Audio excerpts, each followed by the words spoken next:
Ladies and gentlemen, I know we just people talk about sports, but I found that what's it called? People who bring people back to life. We found Sam.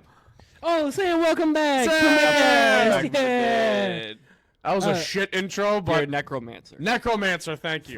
For those at home, ignore the fact that he might not be in 2 future episodes, but he is No. back. Welcome back, Samuel. From the dead. How was death? Fucking awful. Was I it played a lot of similar to how Minecraft, though. Vikings fans feel right now? Ooh. Playing a lot of Minecraft. That's a good one. that was a good one. R.I.P. J.J. McCarthy. You'll be missed. I played a lot of Borderlands 3 and Minecraft.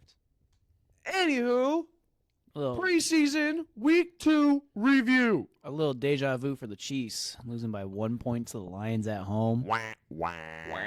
How about Jake Bates? I mean, missing, his extra points. That's every field goal. I mean, Hey, one's worth 1 and one's worth 3. Homie knows where to show I'm out. just saying, I think I'd be fine with him making all his field goals and missing extra points because I would have faith in the offense that they could get a 2-point conversion every once in a while. Oh, if they need absolutely. to. And that is right up Dan Campbell's alley. But He loves doing shit like that. Even when it's not like needed for the score. what there's He'll just do some shit. He's like, 2-point conversion, I'm feeling and it. I don't remember because it's been a few days since the game happened, but I don't remember if it was like an errant snap, errant hold. I don't remember if there was anything like that happened with that PAT. So that is always an extra factor. There's a lot that can go into a kicker's success that don't even involve the kicker. Oh, for sure. But The curvature of the earth plays a factor. no, it's flat. Don't let Aaron Rodgers hear you saying that. No, but how Oh, no, about Kyrie? so? Yes, how about Jake Bates? But realistically, how about Sion Vaki and Hendon Hooker? My. Dude, they were cooking. And Isaiah Williams. I am an Yeah. Isaiah Williams truther till the day I die. Yeah, Isaiah Williams, Sion Vaki, Hendon Hooker, fucking walking preseason highlight reels so Here, far. I'll give you stat totals. So I'm gonna read off Nate Sudfeld first to give you I yourself a want to say comparison before here. you read that off, Nate Sudfeld didn't piss me off as much as I expected in Yeah, this he game. played a little better. He had a Um, dot too, or well, and, late in the game. Also to note beforehand, I think it was I don't know if it was the Lions themselves, but I saw the Lions post on Instagram that Hendon Hooker was the player of the game. Yeah, he was. You fucking better have been. So Sudfeld went 14 of 27 for 196 yards, 1 tutty, 1 pick. Wah. Hendon Hooker went 12 for 15, 150 yards. That's tough. Um, Bro's out here for efficiency's Okay, sake. so Sion on the ground, not a great game. However, 60 carries, 22 yards, no touches, tutties. No tutties for him. However, 4 catches, 60 receiving yards. Isaiah Williams, 6 catches, 71 receiving yards. Also, shout out Caden Davis for the 61-yard touchdown. There you go.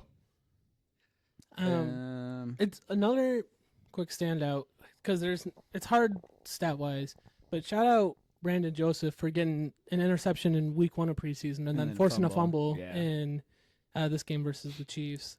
Bro's doing good. Really do. I think he's gonna make the rosters like the safety 4, Yeah. safety 5, probably safety 5. Never a bad option. I could see the starters being Kirby and Branch, and then you have Iffy behind him, CJ Moore, the special teams ace behind him, and then I think Brandon Joseph flies around in there somewhere because we run a lot of 3 safety sets.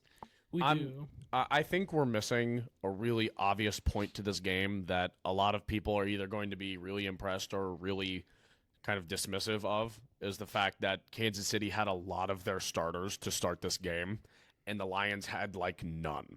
Yeah, we didn't play any starters. They played their starters for 2 drives. Yeah. Both drives ending in a field goal.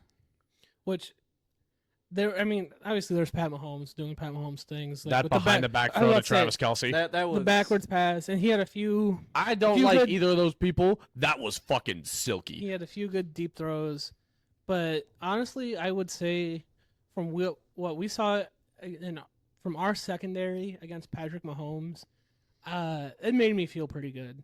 Oh, yeah. and especially Yeah, considering especially with that not having the starters in there being Arnold and Davis. and not just that, but that's our secondary without Hutch, without Aleem, without DJ Reader, without Marcus a lot of Davenport, big names without the coming guys, in. A lot of the guys that will get generating the pass pressure, rush, that will not get the pressure on the quarterback.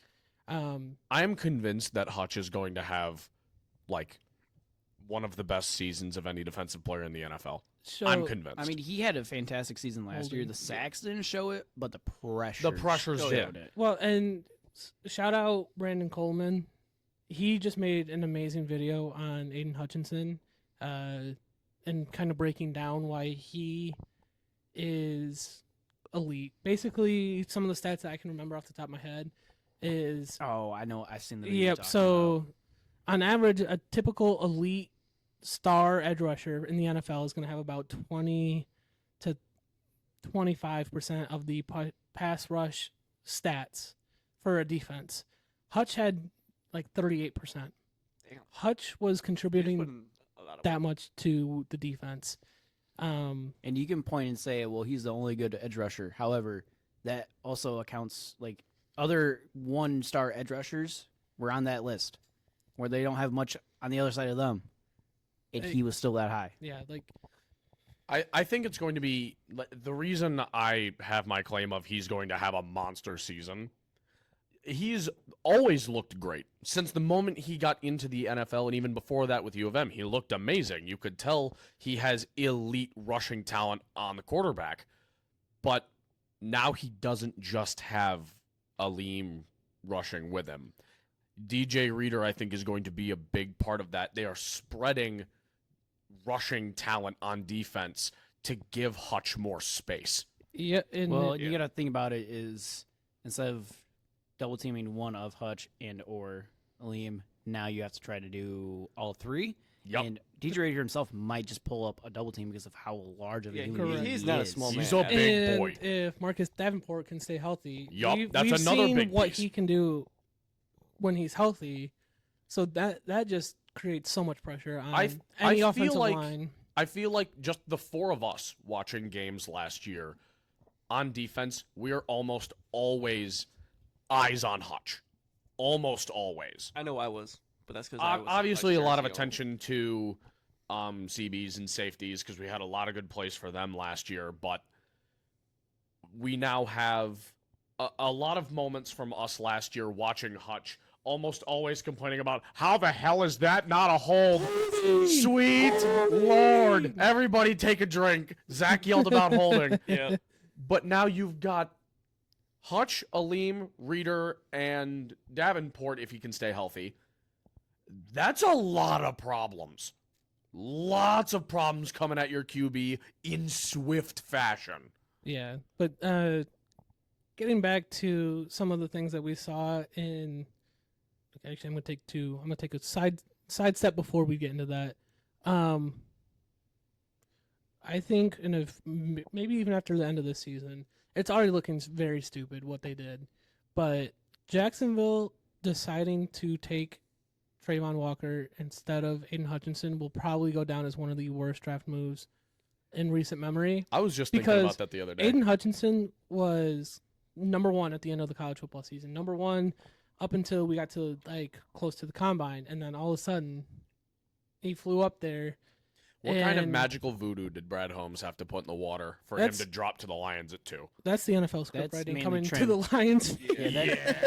That's They're like, like, you know what? kid Fuck it. staying in Michigan. that's mainly Trent Baalke being a huge athletic freak. He Yeah, loves himself some athletic players. And when he saw Trayvon Walker test and saw his measurables, he's like, I want him. If he can develop, keyword That if. man is mine. and I will say the one thing that I'm most excited for about Hutch specifically is, especially in the trenches, like on the line, it takes a few years for players to develop. oh, yeah. He's like 2 And 3 he already years. looked efficient in year 1. 2-3 Yeah. years is about like that quote unquote development cycle, I guess you could say. He's been in for, this will be number 4, so in theory, this this is is his 3. third year. 3. Yeah. My bad. Yeah, it's only his Math is third hard. year. So in theory, He's he'll be been better. elite his entire career so heavily, we assume he's been in the league longer than he has. He's been elite But- since Megatron. He's been in the league since Stafford was drafted. Going back to the preseason game, I haven't seen anything since. But one of the young pieces that we did talk about a lot in the first preseason episode, talking about the first game, was Nate Sudfeld. no. Well, yeah, it's Nate Sudfeld, but defensively, we talked about Uklu a lot. Yeah. And he did get hurt. I don't remember if he came back. I haven't seen anything since, but I continue to really like what he's also put out. And oh yeah, he's looked good. And even though I feel like he can kind of take in potentially, considering he's hurt, and kind of fill in that John Kaminsky role that he's had the last 2 seasons on the defense, and just kind of come in and be that specialty guy that, you know, makes a sack every once in a while. And it's when he makes a sack, it's huge, and you know his presence is there. It's like a Madden X Factor, where whenever he does cool shit, it hypes up the team. You love that shit. Another guy on the defense. I don't know exactly how well the game he played, but there's one specific play that I was watching. Mitchell Agood. So he was coming off the edge, trying to beat the offensive tackle. Slowed down a little bit because he noticed the running back coming out for a swing pass. Sees the quarterback throw the ball, disengages from the block, wraps up on the running back as soon as he catches the ball for like a 3-4 yard loss. That's some extremely high football IQ for a guy who's out there playing with the 3s and the 4s. It's And really I think good. bodes well for him. I think that one play alone bodes well for him to try to make the 53. Again, because if you're looking at younger players like that, it could come down to 1 or 2 plays that stand out because they're young. They show flashes of their potential, and then you work your best to get more out of them, to get those flashes more often into consistency. It was an amazing... I know exactly the one you're talking about, and it was an amazing-looking play. But if he doesn't make the 53-man roster, I worry how much more of that you'll end up seeing from him. Because you got to keep working at the highest level to get the most out of yourself, right? Well, there's still the practice squad, and you take James Houston in his first season. He did not make the initial 53-man roster, made the practice squad, and then came back onto the roster later in the season, and then had a presence his rookie year. Where he got like 6 sacks in like 3 games or something like that. Yeah, he like really came on, and that's part of why, at least I know speaking for me and Colby, we've always, at least I've always had high hopes, especially last year, that James Houston was going to turn out and do something, because he's similar to Trayvon Walker, and he's an athletic kind of freak, and A freak of nature. so some of those guys that, you know, won't make the roster, I'm not too worried about as long as we can retain them onto the practice squad, because we have seemingly done a decently good job of like at least making some of these guys that are on our practice squad good role players when we need them. I know Colby talked about Isaiah Williams and what he did. We talked about Donovan Peoples-Jones in the previous play episode. in the Kansas City game? He did. So I was going to bring up his stats. He had 4 targets. He had 1 catch for 5 yards. So and that is a little bit cause for concern, because And that's when Hendon was out there. He was playing with Hendon. Yeah, I would- that's a guy not on a nothing contract. Yeah, that I was going to say That that you are being paid as wide receiver 3. You got to Yeah, figure he's your being shit out, paid man. as a 3-4 receiver, and Yeah. that's what I was going to say, is that it's concerning to see those kind of numbers. One, as a Michigan fan, because I always want him to do good, but 2, because he is not going to be a guy with the contract that we are going to cut. He's going to be on the roster no matter what, and it's just concerning to see those some kind of numbers, especially when you look at Isaiah Williams. He had 8 targets and six receptions. Look at Sion Vaki, he had 4 targets, 4 receptions. Maurice Alexander, 3 targets, 2 receptions. If we get to a point where we're looking at game 1 and Vaki and Williams are going to be played more than Peoples-Jones, I think there's serious cause for concern for him on the roster. Not for this season. I think DPJ is probably a lock for at least this season, because it's... Oh, I'm not saying he goes anywhere. I just worry about his actual time on the field. Well, at that point, they just won't play him. Yeah, they won't play him. Which at this point, it's kind of looking like I feel personally that it should be Khalif and Isaiah at the 3 and the 4 spot for us because, and okay, quick sidetrack.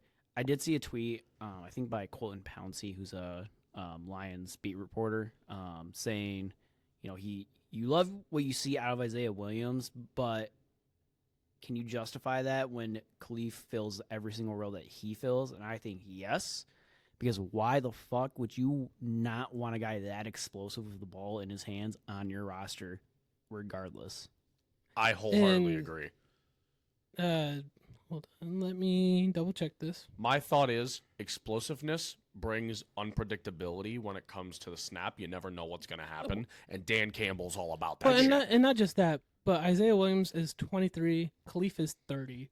So there's He's young. Khalif is 30? He's been in the league. yeah, for a he's been minute, in the man. league for a hot Wow. minute. He used to be on the Titans for a long, I would long never time. have guessed that. Yeah. Jot that So- down as things Tony didn't know. I know we also kind of talked about it in the Lions. I don't remember if it was the look ahead to what we were going to see in the Chiefs game or if it was in the recap of week 1. But I know we slightly talked about some of the injuries that were popping up. Honestly, with how he's been performing, I wouldn't necessarily be all that concerned if we don't get to see Gibbs week 1. Because Yeah, I think that Vaki could means fill his role. that means we get to see Vaki, and I would love to see Vaki get some real action in a real meaningful game For sure. right away. Imagine we have the not just running back duo, the number one running back Trio. duo. Running back That trio. trio. Imagine that he shit. he has to be RB3 over Craig. I love Craig Reynolds, and I think Craig Reynolds still deserves to be on this He's team. a good Oh, culture absolutely. guy. But Vaki has to be RB3. Vaki The dude looks so is so versatile. He's so explosive, and he can play defense too. Yeah, I think So, it good. is. I don't want to jump the gun and say that this was another steal of a draft for Brad Holmes, Oh, it but was. holy It always going is. to be. It's looking. always It's is. looking It's like like it, but you look at the drafts he's had before, amazing. This one might go down as a but, master and class. the excuse that people can use against some of Brad Holmes' earlier draft classes is, well, yeah, look at how many picks he had in the top 100. Of course he's going to hit on all those draft picks. It's like, well, no, that's Didn't not we how have that works. 3 4th-rounders this year? But that's also what I was going to get into. It's like if he has another draft with the picks that he did, then there's no now denying what Brad Holmes can do Absolutely. as in evaluating talent and drafting the talent that comes through Detroit. Because I think best manager in the NFL. one, if not the best, top 3 or 5.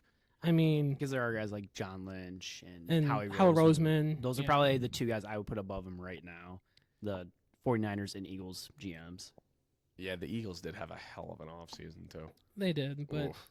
they've won the offseason headline last 2 years now. So Well, we see how well that worked out for him last Saquon year. Barkley and that offensive line is a little bit scary. Oh, that's terrifying. is. And Jalen Hurts and AJ Brown. You want to And talk Devonta about Smith. scary acquisitions And this Dallas offseason. Derrick Henry with the Ravens. That's- That's going to scare I'm the life out of scared. I don't like have to 30, not even 30, like 60% of NFL teams. we That's going don't to scare have the to life out of worry you. about it because we don't play them so far. That's all right. We'll play them in the Super Bowl. Unless we play them in the Super Bowl.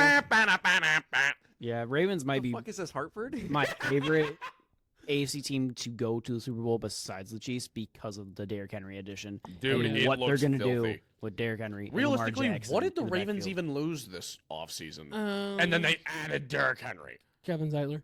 Kevin Zeitler. Wah, wah. Which I just saw a stat line, and he was one of the best. I think it was pass blocking offensive linemen last season. It's either pass or run blocking, but he was one of the best offensive linemen last season in offensive guards. Sorry, that's what it was. What teams he play for now? Lions. The Lions. But also, they do have a pass blocker in Derrick Henry. But the Lions. But yeah, getting back to the preseason game, I think we're seeing a lot of good flashes from some of the younger guys on the roster, and we're seeing a lot of, I'm not saying star potential, we're seeing at least good role player potential from a lot of guys on this team, and that just has you excited and makes you feel good about some of the contracts given out, because if we can continue to bring in and have this talent sitting here in the roster, that makes you feel good about the future. And and not just, oh, we're going to be a one-note team who can take advantage of the contract situation and build a Super Bowl contender for 1 or 2 seasons, and then the contracts hit, and then you're fucked. Yeah. No, I think this is depth. I feel like Brad Holmes is building. You're building for the long haul. It's a heavy word to throw out there, but there is some potential of dynasty-esque things that Brad Holmes is And doing the thing is, right you now. know- in Every Detroit. dynasty starts with the prep. We are witnessing the Lions in the prep stage of a dynasty. Obviously, you can't They're throw that on word out yet. Back end of the prep stage. Right. Yeah. They built the trenches. Absolutely. And now they're filling And out now the you're skill getting into positions. contention. And You had it last year, and people didn't even know if we were going to get it last year. You're already in the midst of a team that made it to the Final Four last year, had a really good shot at the fucking Super Bowl, and that was before anybody expected anything super heavy out of them. and this just makes me feel good about if we're consistently. It makes me feel good. Basically, feel like I can look at the Lions and see what we're doing, and look at the Chiefs, and I can feel pretty comparable about Yeah. the two situations and Right. how the teams are being built, and how the Chiefs have been able to sustain success, keeping the roster young. Because I just saw, I think they're like one of the third or fourth, like they are in the bottom of youngest teams. Like obviously there's And that's also with them having old ass, Travis, comparatively Travis Kelce. yeah, Travis Kelce, Chris Jones. I mean, Yeah. they still have some young studs on that team like Trent McDuffie. And Man, Xavier, Duffy looks dirty. Xavier Worley looks like he's gonna be pretty Scary. decent. Honestly, Isaiah Pacheco. I great mean, pick in Xavier Worthy. and Looks so so good right now. if we can see great results out of this draft class where we're drafting later in the draft, I feel pretty confident about this sustained success that this team is going to be able to keep up for the next few seasons, hopefully decades to come.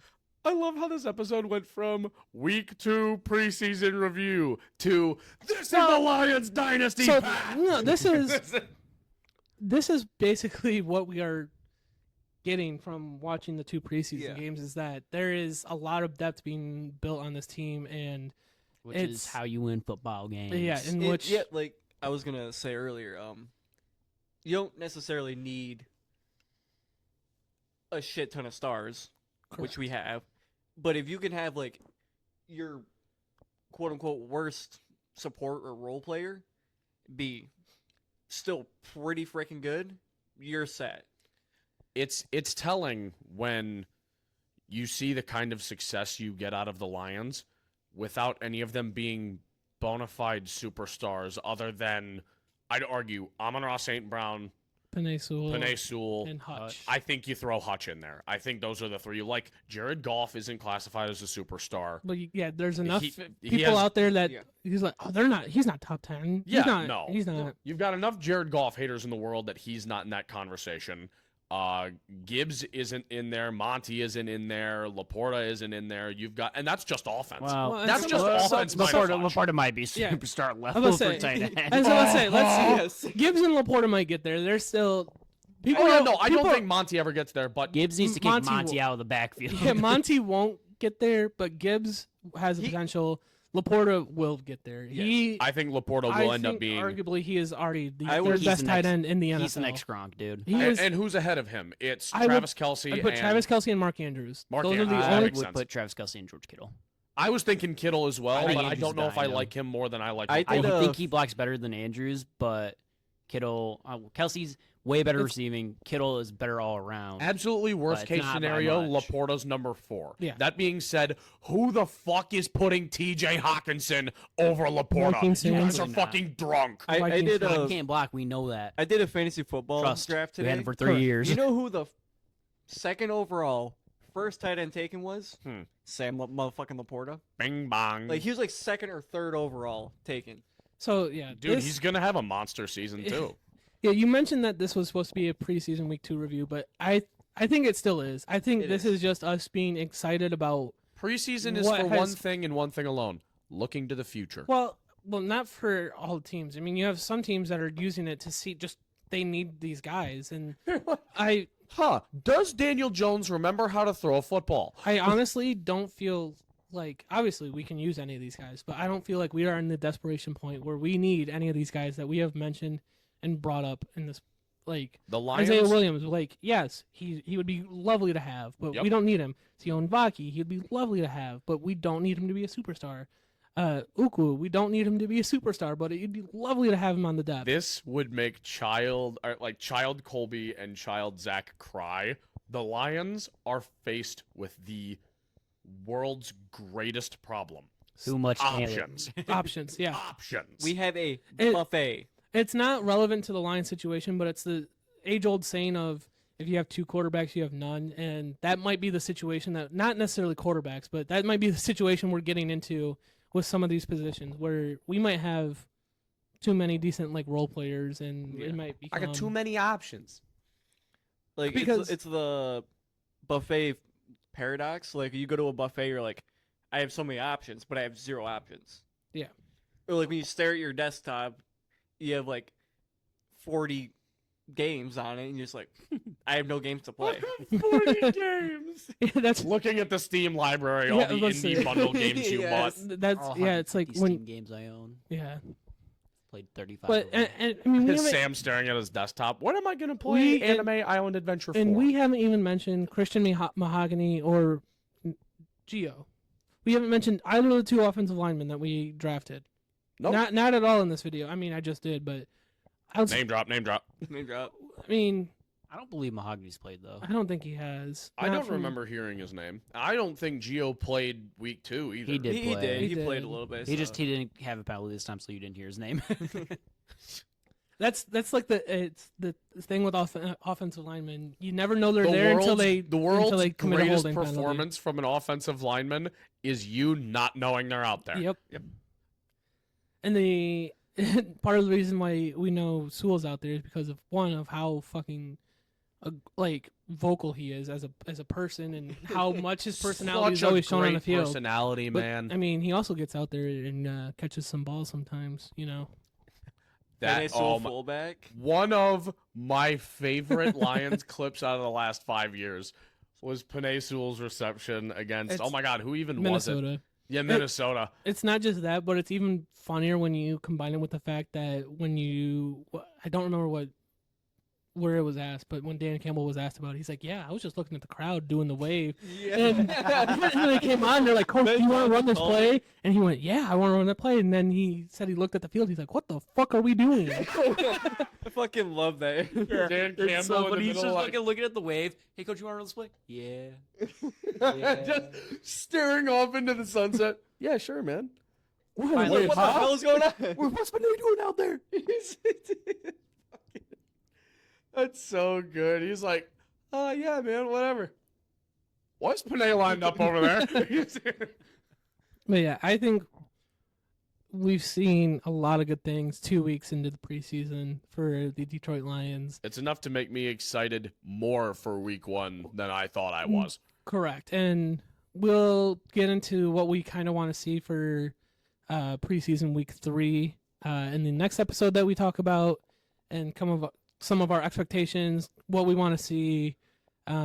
Colby's living his best life imagining us sitting at Ford Field for week 1 and being able to watch Isaiah Williams' first NFL touchdown. I don't think you understand. He'd buy a jersey then and there. That- Wouldn't even leave. Wouldn't even get on Fanatics. Wouldn't even get on NFL's just go to the website. fan Nope. shop. He would go to the fan shop and spend twice as much as he needs to on a jersey. But yeah, he's gonna pull what I did with Brian Branch last year with Isaiah Williams, but it's gonna be even more of a big shot because at least Brian Branch was thought to be pretty decent coming in. I would be picking an undrafted free agent rookie. But yeah, I really loving what we've seen so far from the Lions, and like I said, we'll get into more what we want to see for the preseason week 3 against Pittsburgh at Ford Field, the only preseason game we have at Ford Field. But yeah, I don't have anything else in regards to preseason week 2. Do any of you gentlemen? I'm good. No, sir. Sam, you got anything in your return? One of those first few plays early in the game when we stuffed the shit out of Rasheed Rice behind the line of scrimmage. That was pretty freaking cool. I forgot who did that. I know it was one of our young guys or one of our role players. See, if he was But that was really just cool. if he was going the proper speed, you think he'd have avoided all that trouble? Yeah. Yeah, you would have avoided getting hit. Yeah, right? Like who'd Hmm. have thought? You know Going the what? speed you're Who'da thunk? supposed to leads Nah, to not bad fuck things. that, bro. Fuck off. bro. Forward down the field. But yeah, I think that just about does it for us here at Mittcast. We will catch you for the next episode. It feels good to do. I miss that.